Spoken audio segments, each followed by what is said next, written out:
Hello again and welcome to another Warhammer 40k Imperial Guard Tactics video, and today guys we're going to be taking a look at how you can use your Bullgrin to make Votan railguns cry salty tears. Well, one of the bits of kit that the squad's got access to is called a heavy Magna rail cannon. You'll find this on their Hecaton land fortresses. Now this is a serious piece of kit. It's got a 36-inch range, heavy 1, strength 14, AP -4, it does 2d3 plus 6 damage, and it has a special rule where if it kills a model then the rest of the damage spills on over to the rest of the squad, which means that this thing isn't going to be killing one guardsman, it's going to be picking up the whole squad of guardsmen. But what if I was to tell you that there's a way to get your Bullgrin, who are a pretty high value target and likely to draw the ire of a Hecaton land fortress, up to a 3+ save after you've applied the AP modifier of the Magna rail cannon. And you can just pluck that rail cannon shot out of the air, gulp it down, go yum yum yum, whilst flipping the bird to the Votan player. If that's something that sounds like you'd want to do, then stay tuned, because I'm going to explain how you can achieve that. The first thing you're going to want to do is give your Bullgrin slab shields. Now this is going to give them a 2+ armor save. Straight off the bat, there's no point in giving them the brute shield because the Magna rail cannon ignores invulnerable saves. So you give them the brute shield, they're going to have a 4+ vulnerable save, which is going to mean nothing because the Magna rail cannon is going to go straight through that out the other side and just leave a pair of smoking boots where your Bullgrin once was. So get yourself a slab shield, okay. Now that we've got the slab shield, we've got a 2+ save. That means if we get hit by AP -4, we're going to be on a 6+ armor save. 6+ is not a 3+, I understand that. How do we get up to that 3+ save? Well, the first thing you can take into account is the fact that you can go on cover, okay. And if you're playing on a proper competitive board, there should be a lot of cover everywhere, which means suddenly you're on a 5+ save against the Hecaton land fortress Magna rail cannon. And then we can start applying some stratagems and other bits and bobs. So for example, you could use the stratagem take cover. Now I will admit that's a slightly misleadingly named stratagem because whilst it does have the word cover in its name, it actually has nothing to do with cover. You can use take cover out in the open, and what it does is it gives you +1 to your armor save. Now it used to give you +1 to your save, and if you read it in your codex it'll say +1 save, and you'll start thinking about how you can apply this to get 2% vulnerable saves. It doesn't do that anymore, they FAQ'd it away. Also you can only use on infantry before you start thinking about you telling your Lehman Russ to cover itself in twigs and hide behind a small berry bush, okay? So you can use take cover on an infantry unit to increase its armor save by 1, and guess what? Bullgrin might be big brutes, but they are infantry, which means you can use this to give them another +1 save. Suddenly, we've got ourselves up to a 4+ save against the Magna rail cannon. Now, those odds alone would already be pretty good. But you can actually take it a step further and you can use the psychic power psychic barrier to get you up to another +1 to your save. And this is save, so this could affect invulnerable saves, but against the Magna rail cannon, invulnerable saves are a bad joke, so we'll just use it to apply it to our armor save. That means we're now up to a 3+ armor save against the Hecaton land fortress. That's pretty good.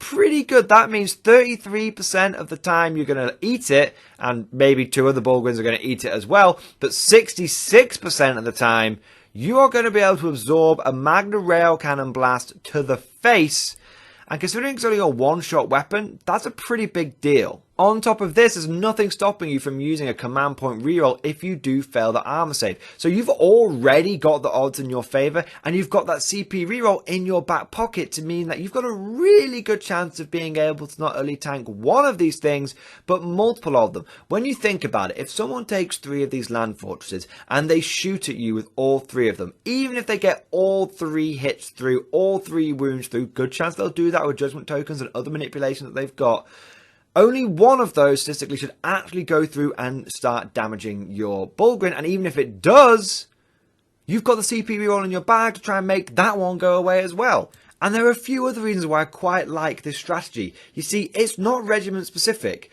Bullgrin are an auxiliary unit, which means they can be taken in any regiment, which is fantastic. Last time we talked about taking Talan, but some people might not want to go down that route. Well, this means that you can plug this tactic into any one of the Imperial Guard regiments that you choose to.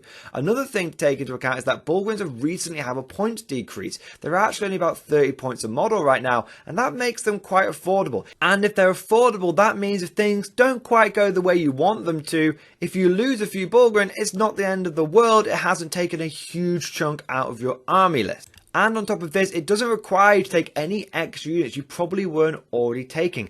Astropaths and Primera Psychers are really good units for the Imperial Guard. I never leave home without at least one or the other. So you're not having to take an extra tax unit by taking a Psyche you wouldn't normally be taking, because you're already fielding it. And now it's able to work into a grander strategy and battle plan that you're going to be implementing on the battlefield. In fact, if you add up the points of a Bulgrin mob with an Astropath, even a full strength one, you're looking at about 300 points. But that Hecaton Land Fortress, depending on what upgrade you give it, could be between 230 and 250 points.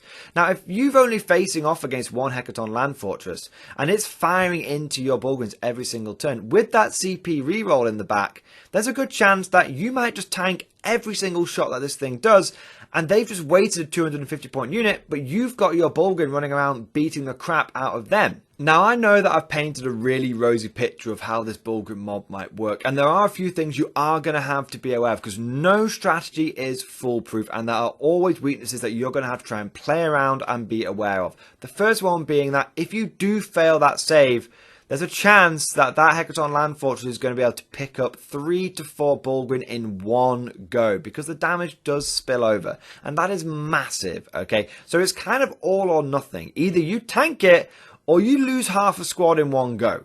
So that's one thing you have to be aware of.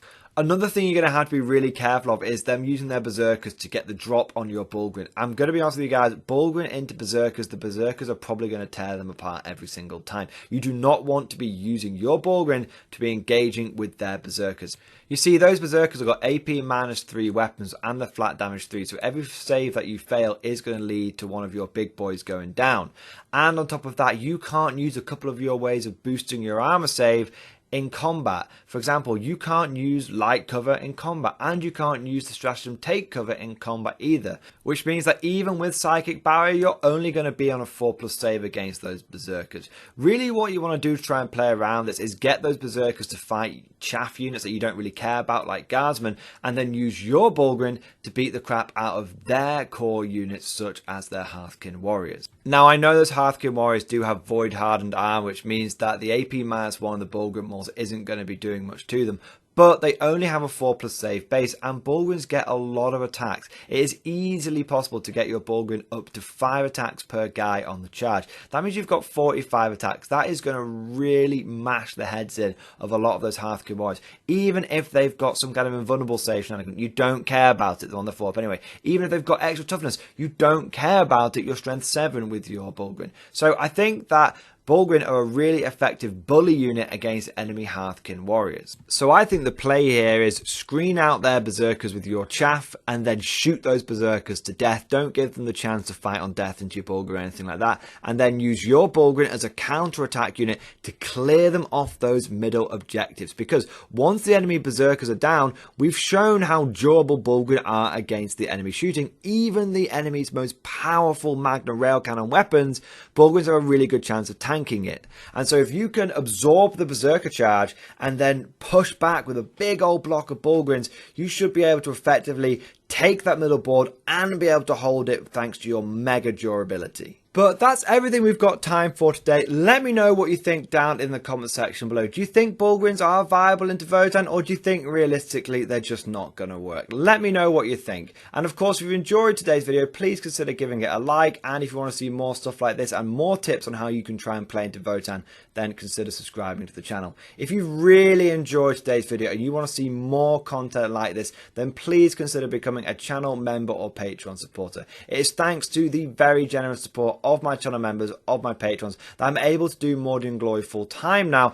and that allows me to really do some proper analysis on the Leagues of Votann and other strategies for how to beat those top tier factions. And I just want to take a moment now to say a big thank you to the latest channel members. So a huge thank you to Fick Dick Google, J.A. Burnside, Simon Harris, Jonathan Engelk, James Burrell, Inquisitor Ra, and Jimmy. Thank you guys, I really appreciate you doing your part. I also want to say a big thank you to the latest Patreon support as well. So a big 07 to 700th Black Templar, waiting for something to happen, Nick Hooper, Leo King Art, and Alex Hines. Thank you guys, I really appreciate your Patreon support. And last but certainly not least, I want to say a huge, heartfelt, proper thank you to all of my top tier Patreon supporters. These are the War Masters. These are the people that have truly gone above and beyond the Call of Duty when it comes to supporting me, and I am very grateful to them. So a massive thank you to Navy Veteran, Philip French,